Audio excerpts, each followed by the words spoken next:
everyone, in today's video we are going to build on our knowledge of sequences and start learning about series. In this video you're going to learn how to evaluate a series that's written in sigma notation. We are going to do that both with and without a graphing tool or a calculator. We are going to again determine this time if a series is arithmetic or geometric. We're also going to look at infinite versus finite, and we're going to use the formulas for evaluating series that are finite arithmetic, finite geometric, and infinite geometric. So let's go ahead and get started with some vocabulary. When we have a sequence, a list of numbers, but instead of commas separating that list of numbers, all of those numbers are added together, that's called a series. If the series has a set number of numbers in it, that's a finite series. And if that series keeps going on and on forever with that ellipse at the end, that's an infinite series. Notice that in both of these, because they're series, they have plus signs between all of the numbers, meaning we are adding and adding and adding and adding. Now, an abbreviated way of writing this is called summation notation.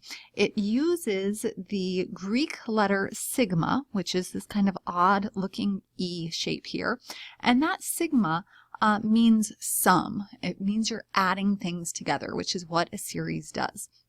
So a couple of things to notice. The variable will change problem to problem, so that's something to be careful about, especially when we get into Desmos and we have a certain variable we have to use. But this number down at the bottom where it says I is equal to 1, that means that we're going to start with the first number in the list, in the series or the sequence. So this is kind of like starting with ace of 1 in the sequence stuff we did last time. It's always going to be where we start. The top number is always going to be where we stop. It's how many numbers are in the list. Again, these are the domain. So we start with the first number in our list or in our series, and we're stopping adding with our fourth number in our list. The thing that comes after the sigma notation, I want you to start getting in the habit of putting these in parentheses, because when we do this in the calculator, you have to have parentheses. What this is saying is that we want to do this sum from the first number in the list to the fourth number in the list using whatever the rule is that comes after the sigma notation. So the rule for this one is 2 times I, or whatever number in the list we're looking at. Notice that in the one on the right, the only difference is the stopping point. In this one, where we stop is infinity. So that means it keeps going on forever. It's infinite. All right, so let's get into some examples.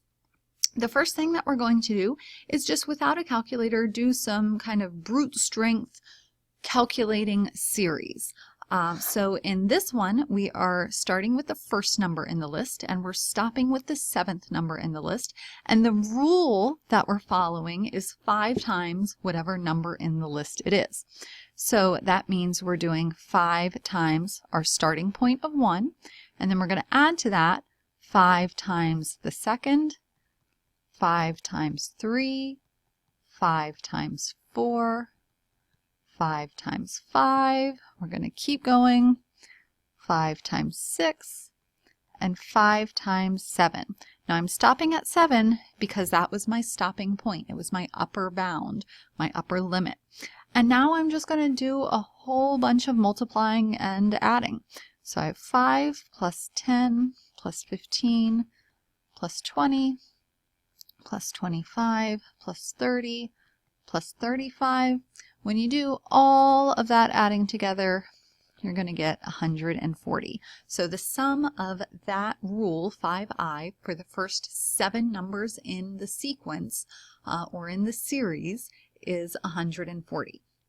All right, so let's look at this next one. It's a little bit more complicated this time. Our rule has a little bit more going in it, and we also have some interesting things happening with the starting stopping location. Notice that this one, k is equal to 3, which means that the first number we're going to plug in is 3. That's our starting spot. Technically, that's the 3rd number in the list.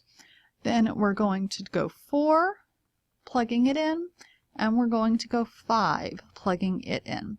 Now, because the stopping point is 5, I'm stopping when I plug in that 5 squared plus 1, because that's the 5th number in our list, whatever that simplifies to. So now let's simplify. 3 squared is 9, plus 1 is 10. 4 squared is 16, plus 1 is 17. 5 squared is 25, plus 1 is 26. And then when I add all those together, I get 53 as my sum for those 3 numbers in our series of 10 plus 17 plus 26. So it's a whole lot of setting things up and then a lot of multiplying and doing some basic number operations. The great news is we don't always need to use this brute strength. When we have a calculator available to us, or Desmos, we can do this very quickly and easily with a calculator instead of by hand. So let's go over to Desmos and look at this first one. Okay, so in Desmos, I'm going to click on the keypad and go over here to Functions, because in the Miscellaneous section of Functions, there is a sigma notation, or a sum. So I'm going to click that option, and it's going to set up my sigma notation for me. Notice that it's using the variable of n, which means that when I plug in my problem, I'm going to have to use n as my variable. So in the problem that we're looking at in the notes, n is equal to 4, and up in the top we're stopping at the 7th number in the list. So now here, this is where I need to have my parenthesis, and I'm going to type my rule inside of those parentheses. So I'm going to type the 8, and then instead of an I like the problem has, I'm going to be using the n that the Desmos has set up, and I'm ending my parentheses there. You'll notice here that the calculator in Desmos then tells you that this is equal to 176. So that means then that without having to do all of that work, this is equal to 176. Let's try one more of those just to be sure that you've got a handle on it. So this time, let's start over. We're going to go to Functions. We're going to hit the summation notation. In the next problem in the notes, we're going to say n is equal to 5, and we're going to stop at 22. I'm going to put parentheses so that everything goes inside of the summation. I'm going to type 4, but instead of a k, I'm going to put an n, because that's my variable that I'm using in the calculator. Minus 5 and my parentheses, and I get 882. So instead of doing all of that work of plugging it in that many times, Desmos has done all of those calculations for me, which is great. So let's move on now to where we might need to use formulas instead of a calculator. There are going to be some situations, especially when you're given the series of numbers, not the rule, that you're going to want to use formulas instead. So we're going to talk through how to use these formulas, knowing that most of the time you're going to be able to just plug it into Desmos and get your answer. But if you do need to use a formula, and I am going to ask you to solve problems explicitly using the formula, and you can use Desmos to check your work if you want, but you've got to show me the work. So let's be sure we're okay with these formulas. On the SOL test, all of these formulas will be given to you. So unlike the ones from last time, you do not need to memorize these. The first thing we're going to talk about is a finite arithmetic series. So remember, finite means there's a stopping point. Arithmetic means that we don't have any powers happening in our rule. The variable is not in a power. So when we're looking at a finite arithmetic series, this is the summation formula we're going to use. The sum of a list of numbers up to whatever n is n divided by 2 times the first number in the list plus the last number in the list. So we need to know what n, a sub 1, and a sub n are in order to do this. So let's go through it. In this first example, we're starting at 1 and adding up the first 7 terms in the list, and our rule is 3i. Now, because the variable, the I, is not a power, it's a base, this is arithmetic. We know it's finite because it has a stopping point for the upper bound. So let's see, to find ace of 1, remember this part here inside the parentheses, that's your rule. So to find ace of 1, we're going to plug the 1 in to the rule, just like we were doing last class. We also need to know what n is. Remember, n is the upper bound, so that's 7. And if we want to find ace of n, our upper bound, our n is 7. So we're trying to find ace of our stopping point, 7, the last number in the list. So that means I'm going to be plugging into my rule the 7, and that gives me 21. So now I have all the pieces that I need. So we can find s of 7, the sum of the first 7 numbers in the list. That's going to be 7 divided by 2 times the sum of 3, that's ace of 1, plus ace of n, which is our last number in our list, 21. So now I'm just going to do that basic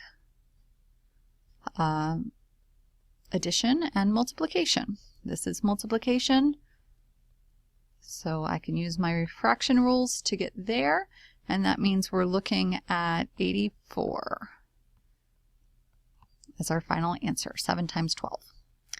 Okay, so with that, let's try another one. Notice that we again have arithmetic because the variable is a base, it's not in the powers. This time we again have finite because n is equal to 20. So let's find ace of 1. We're going to plug into the rule, negative 12 plus 4 times 1. Negative 12 plus 4 is negative 9, negative 8. N is equal to 20 this time, and ace of n, that means we're finding ace of 20. So negative 12 plus 4 times 20, and that is going to give us 68. 80 minus 12. Okay, so we have what we need. Now let's find our sum. Our sum of the first 20 numbers in the list means we're doing 20 over 2 times ace of 1, which is negative 8, plus ace of n, which is 68. So that is 10 times 60, which is 600. So the sum of the first 20 numbers in that list is 600 according to our summation formula. So that was finite arithmetic series. Now let's do finite geometric series. We again are going to have a rule, or a formula, I'm sorry. We need to know the first number in the list. We need to know how far we're going, and we also need to know the pattern. Remember from the formula we were using last time for a geometric sequence, we are looking at ace of 1 times the pattern raised to a power. So our pattern is going to be the thing that's being raised to a power here. So in this first example, we have the sum of 6 times 3, that's what r is equal to, raised to that power. Notice the variable, the I, is in the power. That means this one is geometric. It's finite because we have a stopping point and upper bound. So let's find the pieces that we need. Ace of 1, r, and n. Ace of 1 is 6 times 3 raised to the 1 minus 1. 1 minus 1 is 0, and remember 3 to the 0 power, anything to the 0 power is just 1. So the first term in the list is 6. The n, we already said our upper bound, our stopping point was 6, and r, that's the base that's being raised to the power, that's our multiplying pattern, our constant ratio, is 3. So let's plug in to find the sum of the 6 terms that come first in this list. Ace of 1 is 6. I'm plugging into the formula now. I'm going to draw a big set of parentheses and do 1 minus r to the n, so that's 3 to the 6th, all over 1 minus 3. All right, so let's deal with this in pieces. First, let's just worry about some of these things inside. 1 minus 3, that's negative 2. And then if I want to deal with the top, 3 to the 6th power is 729. So 1 minus 729 divided by 2. So 1 minus 729 is negative 728. And then when I divide that by negative 2, I'm going to get 6 times 364. And then my last step is just to do that multiplication, 2,184. All right, so that gets me to my sum of the first 6 numbers in that series. Let's do one more of those. I again want to remind you that this is all in parentheses, so if you were going to check your work in Desmos, you would be putting parentheses around the big thing and then using the parentheses around the small pieces inside as you need to insert them. Okay, so a sub 1, that's the first thing in the list. The 5 times negative 3 raised to that first power will help us find it. Negative 3 to the first power is just negative 3. So the first number in the list is negative 15. N is my stopping point of 4. R is my base raised to the power.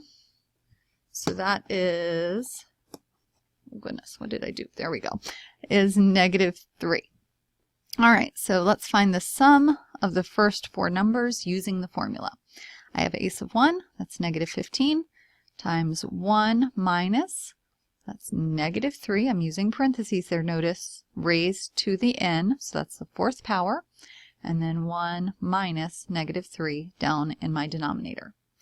All right, so negative 3 raised to the 4th power is 81. So that's 1 minus 81 up top, and down bottom I'm going to add those because a negative, minusing a negative is positive, and then I'm going to simplify. So that's going to be negative 80 over 4, so that's negative 15 times negative 20. Final answer then is 300.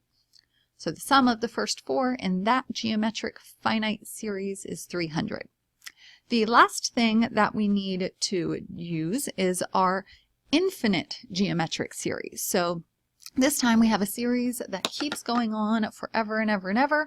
It's going to approximate something, so we're going to get close to that approximation. So in this one, notice the formula is a little bit simpler, which hopefully makes you happy. We need a sub 1, the first term in the list, and we need the pattern r. So let's find a sub 1 for this first infinite series. In this one, we have, remember this is all in parentheses, the negative 1 is being multiplied by the thing that's raised to the power. So we're doing negative 1 times 1/4 raised to the first power. That's negative 1 times 1/4. So I have negative 1/4. R is the 1/4 in this one. So let's plug in. The sum of this infinite series is negative 1/4 divided by 1 minus 1/4. All right, let's deal just with the denominator first. Let's look down here. I'm going to leave the numerator as it is. 1 minus 1/4, that's 4 over 4 minus 1/4, that's 3/4. And then I'm going to use this complex fraction to keep, change, flip. Oops, I got to flip it. There we go. And when I do that, in this one it works out nicely because those divide out. And that sum is going to add up to negative 1/3 in the end. Now, if I wanted to check this one in Desmos, then I am going to put in my sum just like we were doing before. So I'm going to use my summation notation. I'm going to start at the first number in this list because we're starting at 1. I cannot put in an infinity here. The computer would never stop adding things in. So instead, I'm going to use 9,999. And in this unit, when we're doing sequences, series, and statistics, when you need an infinity and can't get one in the calculator, we're going to use 9,999 to approximate infinity. So then I'm going to put my parenthesis, and I'm going to type in the entirety of my formula. So I'm going to, or my rules. So I'm going to have the negative 1, and then in parentheses, I'm going to have the 1/4. And that 1/4, whoops, that parenthesis doesn't need to be there. That 1/4 is going to be raised to the variable of n power. Notice here that the n is in the variable, or is in the power instead of an I like the problem said, because in this problem, my variable is n. Now it's given me negative 0.03 repeating. If I click on this little button here, that's going to change it from a decimal into a fraction. So I can check my work, and I do have negative 1/3, which matches the answer that I came up with by using the formula. Let's do just one more of those before we look at a real-world situation. This one is a little bit different, and this is why you might need the formula, and it might actually be easier sometimes to do the formula than to use the calculator. This one we're not given the rule. We're given the series of numbers, so we need to figure out what a sub 1 is and r is if we want to use the summation formula. If we want to use the calculator, we have to figure out what the whole rule is. So we have to use all that sequence stuff that we did last class. But look at how easy this is to use the formula. I know a sub 1 is the first number in the list. That's 1/3. Then I just need to figure out what do I multiply by, because I'm using r here, to get from 1/3 to 1/6. And I know that 1 times 1 is 1, and 3 times 2 is 6, and that pattern follows all along. Every time I multiply my denominator by 2, my numerator by 1, so it means that r is 1/2.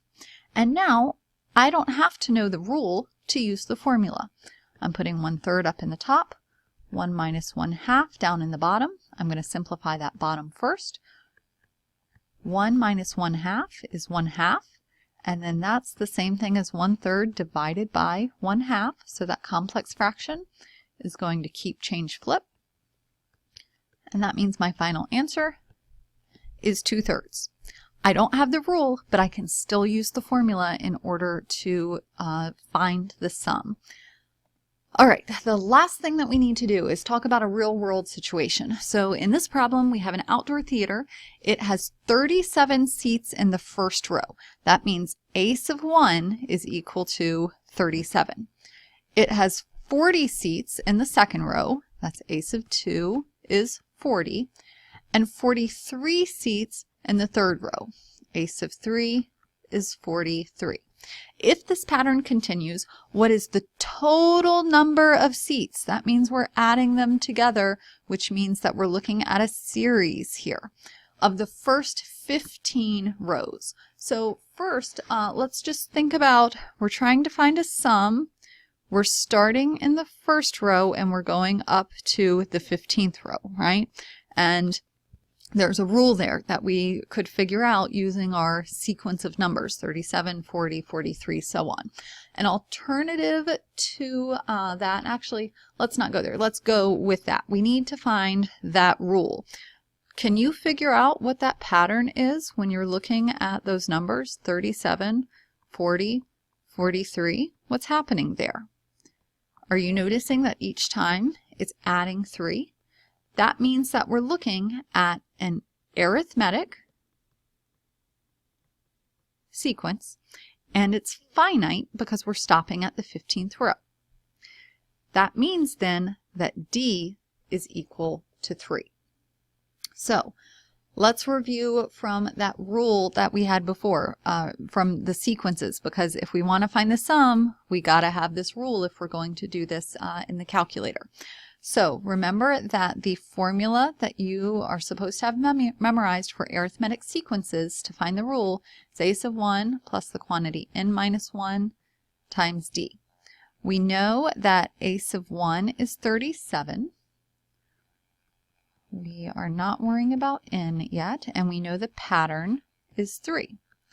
So that means then, if we do our distributing to get it in standard form, that our rule is 3n plus 34.